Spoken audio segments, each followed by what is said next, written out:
राधा कुंड स्नान संपूर्ण जानकारी।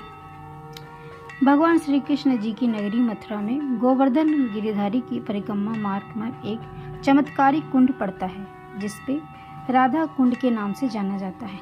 इस कुंड में जुड़ी हुई बहुत सी कथाएं बताए गए हैं। यदि कोई निसंतान आहुति अष्टमी के दिन यानी कार्तिक कृष्ण पक्ष की अष्टमी की मध्य रात्रि को यहाँ एक साथ स्नान करे तो उन्हें राधा मोहन जी की कृपा शीघ्र ही होती है और उन्हें संतान की प्राप्ति होती है। राधा कुंड स्नान 24 अक्टूबर 2024 गुरुवार के दिन ही किया जाएगा। अष्टमी तिथि आरंभ हो जाएगी 24 अक्टूबर 2024 गुरुवार के दिन 1:18 AM से। वही समापन होगा अष्टमी तिथि 25 अक्टूबर 2024 गुरुवार को 1:60 AM तक।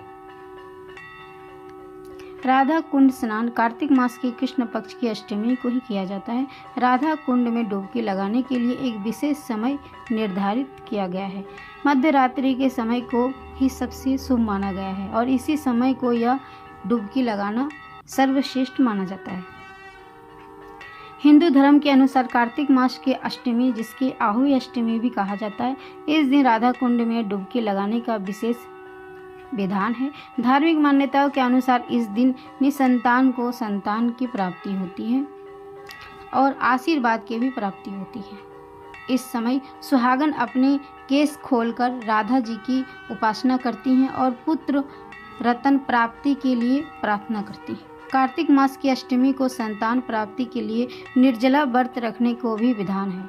इसी अटूट विश्वास के साथ हर साल हजारों की संख्या में उत्तर प्रदेश की मथुरा में गोवर्धन स्थान पर पहुंचते हैं और वहां से राधा कुंड में डुबकी लगाकर राधा रानी की आशीर्वाद की प्राप्ति करते हैं।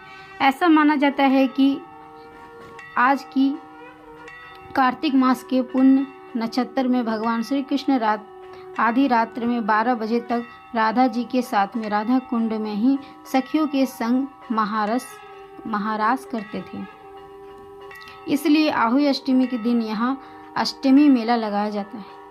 आहुति अष्टमी का यह पर्व बहुत ही प्रसिद्ध है। संतान प्राप्ति की कामना करने वाली महिलाओं के लिए स्नान बहुत ही जरूरी है।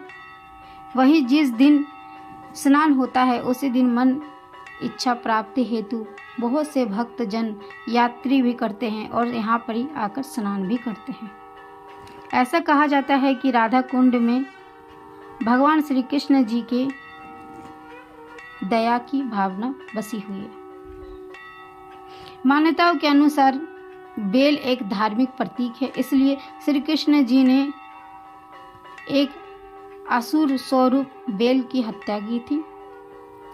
इसी अपराध के बाद राधा जी ने श्री कृष्ण जी के सभी पवित्र नदियों का स्नान कराने के लिए स्वयं शुद्ध करने का सुझाव दिया।